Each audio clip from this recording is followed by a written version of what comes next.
Investir em ações é muito mais simples e fácil do que parece, principalmente quando se tem conhecimento do funcionamento do mercado de ações. Na verdade, investir em ações é mais fácil do que o pessoal faz parecer. Então hoje eu vou te mostrar de forma fácil e direta como começar a investir e aproveitar as oportunidades do mercado. Depois desse vídeo você vai sair entendendo praticamente tudo sobre as ações, como funcionam e como investir. Vai saber mais do que muita gente que se diz investidor, mas que não entende nem 30% dos conceitos que serão apresentados nesse vídeo. Porém, de forma fácil. Então se prepara que esse conteúdo é um aulão, um guia completo de como investir em ações. Tem muito curso por aí que cobraria uma fortuna para você aprender o que coloquei nesse vídeo. Seria basicamente o módulo 1, 2 e 3 de muitos cursos caros por aí do mercado. Então bora pro vídeo. Primeiro vamos entender o que são ações, que nada mais do que são pequenas partes de uma empresa. Quando você compra uma ação, você se torna sócio daquela empresa, ou seja, dono de uma fração dela. E como sócio, existem duas formas principais de ganhar dinheiro: valorização, quando o preço da ação sobe, você vende por um valor maior do que pagou, ou por dividendos, quando a empresa distribui parte dos lucros para os acionistas. Simples, né? Então, bora seguir. Antes de começar a investir, é essencial saber qual é o seu objetivo. Pergunte-se a si mesmo: você quer gerar renda passiva? Renda passiva é aquele dinheiro que cai na sua conta sem você precisar trabalhar ativamente por ele. No caso das ações, isso acontece com os dividendos, os famosos dividendos, né? Um exemplo prático: imagina que você comprou 1000 ações de uma empresa por R$10 cada. No total investiu 10 mil. Agora suponha que essa empresa paga R$1 em dividendos por cada ação por ano. Isso significa que você receberia uma renda passiva anual de R$1.000. E se a empresa paga dividendos a cada 3 meses, seriam R$250 por trimestre. Agora, se você está buscando crescimento de longo prazo, o que acontece quando você deixa seu dinheiro investido por vários anos, esperando que as ações se valorizem, e com o tempo os dividendos também aumentam. É perfeito para quem quer construir patrimônio de forma consistente ao longo dos anos. Outro exemplo prático aqui: você comprou 500 ações de uma empresa por R$20 cada, totalizando R$10.000. Depois de 10 anos, o preço da ação subiu para R$60. E se você vender, o resultado seria o seguinte: o lucro com a valorização de R$60 menos R$20 vezes 500 ações daria R$20.000 de lucro, mas seu patrimônio final seria de 30 mil, seus 10 mil iniciais mais os R$20.000 de lucro. Interessante, né? Agora, se durante esses 10 anos a empresa também pagou R$2 por ação em dividendos, uma renda de dividendos acumulada daria R$10.000. Então o total acumulado seria R$40.000, que também esses dividendos poderiam ser reinvestidos conforme o tempo, então teria até um pouco mais do que isso. Agora, se seu objetivo é economizar para algo importante, como comprar um carro, uma casa, então olha só, porque o que eu vou te explicar agora pode ser decisivo para você alcançar seu objetivo de forma segura e eficiente. Se o seu objetivo é juntar dinheiro para uma compra de um prazo definido, investir em ações pode não ser a melhor escolha para você. O mercado de ações é volátil e não garante retornos consistentes no curto prazo ou no médio prazo, o que pode colocar seu plano em risco. E também nenhum retorno no mercado de ações é garantido. Então, para esses casos, os investimentos em renda fixa são muito mais recomendados, como títulos do Tesouro Direto, CDBs ou fundos de renda fixa, que oferecem mais segurança, previsibilidade de rendimentos e podem ser ajustados ao prazo que você tem. Exemplo prático de renda fixa seria: imagina que você quer comprar um carro de 70 mil em 5 anos, então aqui vai um plano simples para você, né? Investimento inicial de 10 mil em um CDB de rendimento de 10% ao ano, hipoteticamente, e um aporte mensal de R$800 por mês, por exemplo, com uma taxa de rendimento de 10% ao ano, que seria aproximadamente 0,79% ao mês. Ao final de 5 anos, o montante acumulado seria de R$77.342. Isso é um resultado incrível, porque os juros compostos trabalham ao seu favor, aumentando seu capital com baixo risco. Então saiba definir as suas metas e seus objetivos. As ações são uma excelente opção para objetivos de longo prazo, mas quando você tem uma meta específica e um prazo definido, a renda fixa costuma ser a melhor escolha, mais segura e mais eficiente. E um detalhe importante é que todos os valores e percentuais que eu mencionei aqui são exemplos fictícios para facilitar o entendimento, porém próximos da média de mercado, então tá próximo da realidade. Agora, se seu objetivo é aprender a investir em ações, bora falar sobre os conceitos básicos que você precisa dominar antes de dar o primeiro passo. Então vamos entender o mercado de ações. Investir sem entender como funciona pode ser arriscado, então aqui estão alguns pontos essenciais. O que é Bolsa de Valores? É um ambiente onde as ações e outros ativos financeiros são negociados. No Brasil temos a B3, que é Brasil Bolsa Balcão. A B3 é responsável por facilitar essas negociações e garantir segurança e transparência para quem compra e vende ativos. Temos as corretoras também, que são as intermediárias entre você e a Bolsa de Valores. Então escolher uma corretora confiável é essencial para atingir os seus seus objetivos financeiros. Uma boa corretora oferece uma plataforma completa que permite investir em ações, fundos imobiliários, renda fixa e outros ativos de forma prática e eficiente. Algumas podendo até investir em ativos estrangeiros, que é uma boa opção também. Então estudar sobre o mercado financeiro é o caminho para tomar decisões mais conscientes e alinhadas com os objetivos, né? Então é preciso planejar bem para transformar seus sonhos em realidade. Agora, se você entrar no mercado de ações, você ouvirá algumas palavras, alguns termos que talvez você não conhece. Um dos mais famosos é o ticker. O ticker é o código que identifica cada ação na bolsa de valores. Ele geralmente tem 4 letras e um número no final que indica o tipo de ação. Alguns exemplos de tickers brasileiros são a PTR4, que é a Petrobras, ação preferencial, a Vale 3, que é a ação da Vale, ação ordinária, o YouTube 4, que é o Itaú Unibanco, que é ação preferencial, BBDC 3 e BBDC 4, que é o Bradesco, VEG 3, que são as ações ordinárias da VEG, ações com final 3 são ações ordinárias, ON, que te dão o direito a voto nas assembleias. Ações com final 4 são ações preferenciais, PN, com prioridade no rendimento de dividendos, mas sem direito a voto. E aqui temos as ações com final 11, que muita gente acaba se confundindo. Elas são units, que são pacotes de ações combinados entre ação ON e PN. É como se você estivesse comprando uma ação preferencial e ordinária em um pacote só. E é interessante analisar cada empresa, porque cada empresa tem uma distribuição de dividendos, onde cada ação pode se beneficiar disso. E cada ticker tem um valor diferente. Também temos um termo muito falado que é a volatilidade, que é a variação de preço das ações ao longo do tempo. Ela mostra o quanto o preço de uma ação sobe ou desce em um determinado período. Exemplos de volatilidade é alta volatilidade com grandes oscilações em um curto período, o que pode indicar mais risco. Por exemplo, uma ação que sobe 5% em um dia e cai 4% em outro dia. Uma baixa volatilidade são oscilações menores com preços mais estáveis. Exemplo, uma ação que cresce 0,5% ao mês ou cai 0,5% no mês ou fica estável. E como escolher uma corretora confiável? A corretora é intermediária entre você e a bolsa de valores. Escolher a certa é fundamental para investir com segurança e eficiência. E temos várias no mercado atualmente, principalmente agora com os aplicativos mobile. Bom, os principais pontos a se considerarem são a taxa de corretagem, que é a cobrança por cada compra ou venda de ações. Algumas corretoras têm corretagem zero para ações e fundos imobiliários. A taxa de custódia é o valor cobrado mensalmente para manter seus ativos registrados. Algumas corretoras já não cobram mais essa taxa, na maioria essas online não cobram. E temos outras taxas, algumas cobram taxas por serviços extras, relatórios detalhados, operações em mercados internacionais. E a plataforma onde você faz as operações precisa ser intuitiva, eficiente e confiável. Bom, é importante você testar se a plataforma é fácil de ser usada, intuitiva e eficiente, se as coisas estão organizadas e se você consegue encontrar os produtos dentro dela. A velocidade de execução de ordens deve ser rápida e ter várias funcionalidades, e se a corretora tem ferramentas extras como gráficos, simuladores e etc. Quem sabe cursos grátis. Bom, uma dica é que muitas corretoras oferecem contas de demonstração, então aproveita para testar a plataforma antes de abrir a conta. Além disso, a maioria das corretoras não cobram nada, então você vai lá, abre, testa e se você gostar, começa a investir por ela. Além disso, tem o suporte ao cliente, que é muito importante para você ter segurança na hora de investir. Então vê se tem um bom atendimento, se tem um suporte por chat, telefone ou e-mail, e se o atendimento é rápido. Isso é muito importante, porque em uma necessidade você vai precisar disso. Agora, o mais importante é a regulação, que a corretora precisa ser autorizada pela Comissão de Valores Imobiliários, que é a CVM, e registrada na B3. Com uma breve pesquisa no Google, você consegue encontrar todas as corretoras que são autorizadas pela CVM. Então, antes de abrir corretora, se uma corretora não é tão famosa assim, então dá uma verificada antes. E muito importante também ter segurança. Corretoras confiáveis têm criptografia de dados, autenticação em 2 etapas, em 2 fatores, né? E proteção contra fraudes. E como que abre uma conta numa corretora? Pode parecer um bicho de 7 cabeças, mas é muito mais fácil do que parece. Bom, todo esse processo pode ser feito online. Acesse o site ou app da corretora escolhida, preencha seus dados pessoais como nome, CPF, e-mail, endereço, etc. Aqueles dados padrões que você tá cansado de preencher em qualquer lugar. Envie os documentos necessários, geralmente RG, CNH e comprovante de residência. Aguarde a análise de aprovação da sua conta, transfira o dinheiro para sua conta da corretora e pronto, você pode começar a investir de forma fácil, tranquila. Bom, e se você tá com dúvida em qual escolher, aqui estão algumas das 5 maiores corretoras. Não tô falando que são as melhores, que eu uso, nem nada do tipo. Aliás, entre elas está uma que eu uso. Temos a XP Investimentos, a Clear Corretora, a Corretora Rico, a Nuinvest e a BTG Pactual. Todas essas são as mais famosas, têm um ótimo suporte, então pode ir sem medo. Bom, antes de você começar a investir, é importante você fazer uma análise financeira pessoal e fazer um planejamento consciente e consistente. Isso vai te ajudar a investir com mais segurança e sem comprometer suas finanças ou sua tranquilidade. Determinar quanto você pode investir. Primeiro, avalie sua renda e suas despesas fixas e variáveis. Assim você consegue calcular o quanto sobra no final do mês para investir. Então, um erro muito comum entre os investidores iniciantes é começar a investir com o dinheiro dinheiro que não pode abrir mão. E quando surge um aperto financeiro, a pessoa acaba tendo que vender as ações em um momento desfavorável. Isso pode gerar prejuízo, porque você não deu tempo para o ativo se valorizar como planejado desde o início. Agora, uma das coisas mais importantes é ter uma reserva de emergência antes de investir em ações. Antes de pensar em investir, pense na sua reserva de emergência. Bom, o ideal é que sua reserva seja de 6 a 12 meses das suas despesas mensais. Ela vai te ajudar com o imprevisto, sem precisar mexer nos seus investimentos em momentos difíceis. Quem tem um emprego mais estável pode começar com 6 meses de reserva, já quem tem uma fonte de renda mais instável, como autônomos ou empreendedores, deve buscar uma reserva de 12 meses. Pode ser de 6 a 12, né, para quem é empreendedor. E quem tem um emprego mais estável, de 3 a 6, tá tranquilo. E você pode ir fazendo essa reserva com o tempo, não precisa fazer numa tacada só. Bom, exemplo prático, suas despesas mensais são de 3 mil reais. E se você tem um perfil mais estável, sua reserva de emergência seria de 12 mil, 6 meses dos seus gastos. E se sua situação for mais instável, o ideal seria de 36 mil, 12 meses da reserva. E assim você não precisa vender suas ações em um momento ruim e amargurando prejuízo. Ajuda a manter sua tranquilidade em tempos de crise, ou em caso de acidente, ou coisa do tipo. E olha, eu vou falar por experiência própria, isso faz total diferença na jornada. Se eu não tivesse reserva de emergência, teria vendido as ações em 2 momentos da minha vida. E deixaria de ter uma rentabilidade interessante que eu tive. Bom, que a formação da reserva de emergência pode ser de forma gradual, não precisa ter pressa, mas sim consistência. E na hora de calcular, lembre-se de considerar apenas as despesas essenciais. O que é supérfluo pode ser cortado, principalmente em momentos de aperto financeiro. Você não vai ficar pedindo iFood todo dia. Isso é importante para manter a sua estabilidade. E onde investir sua reserva de emergência? Bom, para sua reserva de emergência, escolha opções mais seguras e com boa liquidez, ou seja, que você consiga resgatar rapidamente se necessário. Tem o Tesouro Selic, muito seguro e com liquidez diária, CDBs com liquidez diária, que rendem bem perto da taxa do CDI, contas remuneradas como as do Nubank ou Mercado Pago, que rendem mais do que a poupança, né?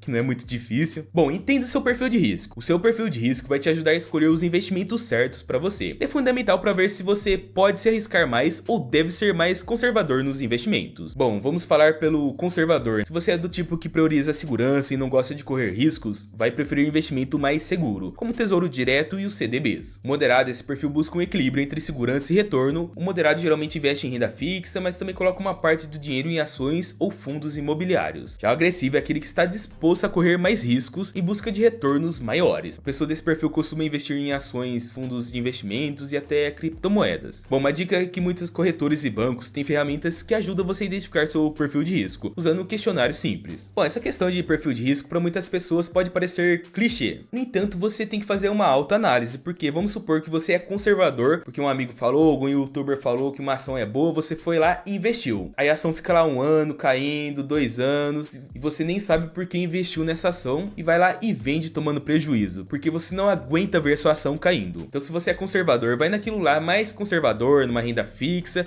e depois quando você entender um pouco mais sobre o mercado financeiro, você pode partir para outros ativos. E esse exemplo que eu dei, eu tenho certeza que você já ouviu algum amigo, algum familiar que falou que investiu em ações e nunca mais quer investir em ações porque perdeu dinheiro, porque alguém recomendou, algum gerente de banco, né? Aí tomou prejuízo, vendeu e não quer mais saber de ações. Por isso é importante entender a diferença de ativos e de perfil de risco. E lembre-se, o mercado financeiro geralmente recompensa quem assume riscos, mas é essencial ter cautela para não se expor a riscos exagerados. Conforme você ganha experiência e aprende mais sobre o mercado, pode começar a assumir riscos maiores, mas de forma mais controlada. Outro ponto importante é que dentro de cada tipo de ativo, o risco também varia. Por exemplo, ações de empresas menores tendem a ser mais arriscadas do que ações de grandes empresas. E claro, o setor em que a empresa está também influencia o risco. Além disso, fatores externos como a economia podem afetar o preço das ações. Bom, nunca invista dinheiro que você não pode perder. Uma regra de ouro de investimento é não invista dinheiro essencial. Isso inclui dinheiro para despesas fixas como aluguel, contas de alimentação e contas da casa mesmo. Valores destinados a curto prazo como uma viagem ou entrada de um carro. Um exemplo prático que você deve evitar é, digamos que você tenha guardado 10 mil para a entrada de um carro que quer comprar daqui 6 meses. Nesse caso, não é recomendado investir esse dinheiro em ações, porque o mercado de ações é volátil. Uma hora está subindo os seus ativos, uma hora está descendo. E o preço das ações pode cair justamente quando você precisa de dinheiro. Por exemplo, uma ação pode cair de preço devido a problemas internos da empresa,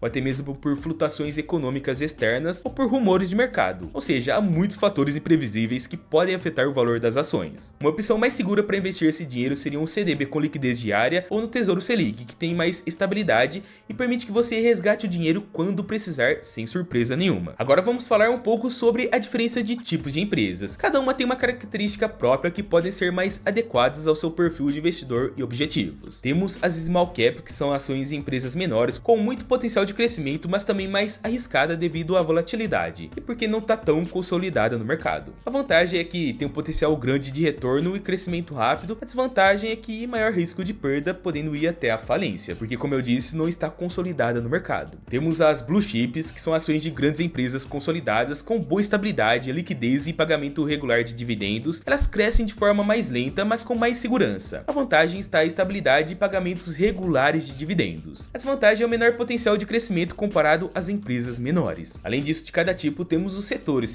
de commodities, alimentos, varejo, aviação, bancos e etc. E você sabia que dá para investir em ações estrangeiras, de empresas listadas em bolsas internacionais como a NYSE ou a Nasdaq, bolsa da Europa, do Japão, até mesmo da Argentina. Empresas como a Apple, a Amazon, Tesla são exemplos bem conhecidos. Mas por enquanto aqui o foco vai ser nas ações brasileiras. Elas são mais acessíveis e mais fáceis de entender, e a parte tributária também é mais simples. Além disso, o mercado brasileiro oferece várias oportunidades de crescimento, especialmente para quem está começando a investir. Para fazer isso é interessante investir por corretoras que disponibilizam investir internacionalmente, como o Inter ou a Nomad e tantas outras. Bom, antes de colocar seu dinheiro em uma empresa, é fundamental analisar bem o que você está comprando. Existem duas formas principais de fazer isso: análise fundamentalista e análise técnica. A análise fundamentalista se foca na saúde financeira e no potencial de crescimento de uma empresa. Bom, os pontos principais para se observar são lucros e rentabilidade. Veja se a empresa tem lucros consistentes e boas margens de lucro. Isso te ajuda a entender o potencial dela de gerar ganhos. Além do mais, que a cotação de uma empresa tende a seguir o lucro. Presta atenção no nível de endividamento, ainda mais nesses momentos de alta da Selic. A empresa consegue pagar suas dívidas sem comprometer os negócios. O crescimento, é bom analisar o histórico de crescimento da receita e do lucro. Empresas com uma boa trajetória de expansão tendem a ser uma ótima aposta. Além do mais, a cotação das empresas segue o lucro. Olha o fluxo de caixa, a empresa tem o caixa suficiente para as operações e investimentos. Isso é fundamental para garantir que ela continue funcionando bem a longo prazo. O valor intrínseco, olha se o preço das ações está justo, de acordo com o valor real da empresa, com os lucros. Às vezes uma ação está barata ou cara demais, dependendo do movimento, da especulação. Analise também o setor da empresa. É importante entender o setor que a empresa está. Setores diferentes têm diferentes características. Cada setor reage de um jeito ao momento da economia. O modelo de negócio também é muito importante. Como a empresa gera receita, ela depende de um único produto ou serviço,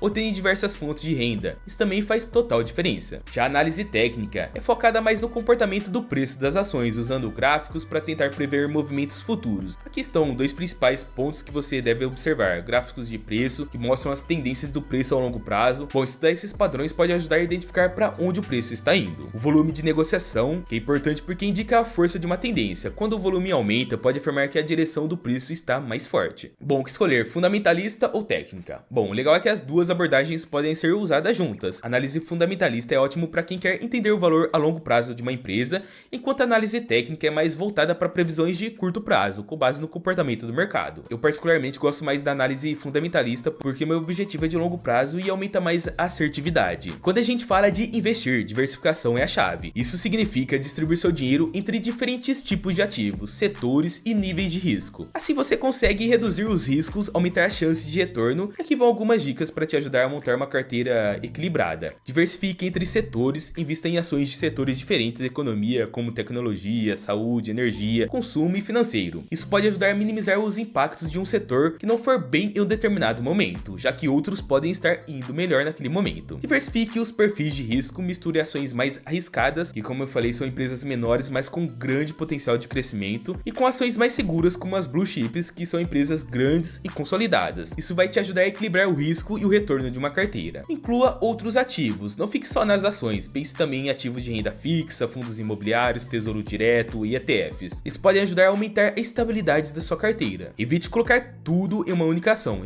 Não faça isso. Mesmo empresas grandes e sólidas podem passar por dificuldades de vez em quando. Colocar todo o seu dinheiro em uma única ação pode ser muito arriscado, então diversificar é sempre bom. Acompanhe e ajuste sua carteira. Bom, montar sua carteira de investimento é só o começo. O trabalho não acaba por aí. Acompanhar seus investimentos regularmente é essencial para garantir que você está no caminho certo. Bom, aqui estão algumas coisas que você deve monitorar. Ajustes necessários, se perceber que suas ações não estão atingindo os resultados esperados ou se sua carteira ficou muito concentrada em um setor, é hora de fazer ajustes. Pode ser necessário vender ações que não estão performando bem ou aumentar a participação de ativos mais seguros. Desempenho das ações, fique de olho nas suas ações e veja se elas estão entregando o retorno esperado. Se algo não está indo bem, pode ser hora de repensar a sua estratégia e por que você investiu nessa empresa. Mudanças do mercado. O mercado de ações está sempre mudando. Fatores econômicos como taxa de juros, inflação ou políticas fiscais podem impactar diretamente nas ações. Então acompanhe as notícias e veja como esses fatores podem afetar sua carteira. Reavalie seus objetivos. De tempos em tempos, dê uma olhada nos seus objetivos financeiros. Se alguma coisa mudou na sua vida ou se sua situação financeira mudou, talvez seja a hora de ajustar sua carteira para ficar alinhado com seus novos planos. Bom, tenha paciência e disciplina. Investir em ações é jogo de longo prazo. Uma das maiores lições que qualquer investidor pode aprender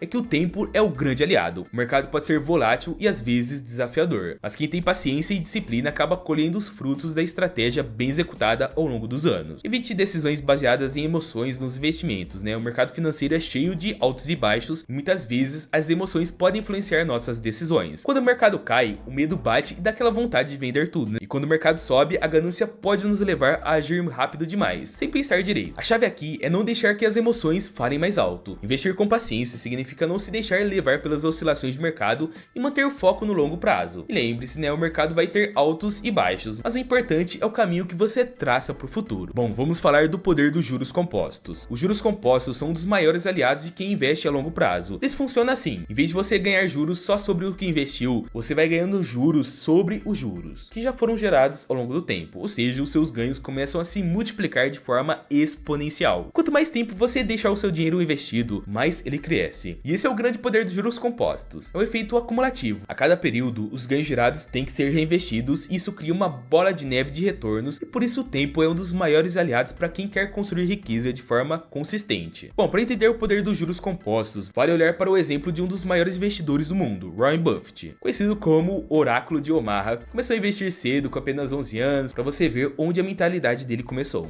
Bom, desde então ele construiu uma das maiores fortunas do mundo, sempre com uma estratégia de disciplina, paciência e visão de longo prazo. Ele é um grande defensor dos juros compostos e acredita que o tempo é crucial para maximizar os retornos. Para Buffett, o segredo está em investir em empresas sólidas e manter essas ações por longos períodos. Ele prefere comprar empresas subvalorizadas, manter essas ações e reinvestir os dividendos. Isso ao longo do tempo gera um crescimento significativo. Bom, vou deixar na tela o exemplo do crescimento da fortuna dele, onde podemos ver um exemplo claro do poder dos juros compostos. Agora, se a gente quer ver um exemplo de como a paciência e uma boa estratégia funciona na prática, podemos olhar para o Luiz Barsi aqui no Brasil, o maior investidor pessoa física da Bolsa de Valores brasileira. Ele é um exemplo claro de como a consistência e os juros compostos podem transformar pequenos investidores em uma verdadeira fortuna, recebendo mais de 1 milhão de dividendo por dia. Imagina isso, né? E o mais inspirador da história do Barsi é sua origem humilde. Ele começou como datilógrafo, mas com muita disciplina foi investindo aos poucos, sempre em ações de empresas que pagam bons dividendos e empresas sólidas, e ao longo de décadas ele construiu uma base sólida de renda passiva que hoje o tornou financeiramente independente já faz um bom tempo. Bom, a estratégia do Barsi é bem clara. Ele acredita na aposentadoria por dividendos, ou seja, criar uma fonte de renda passiva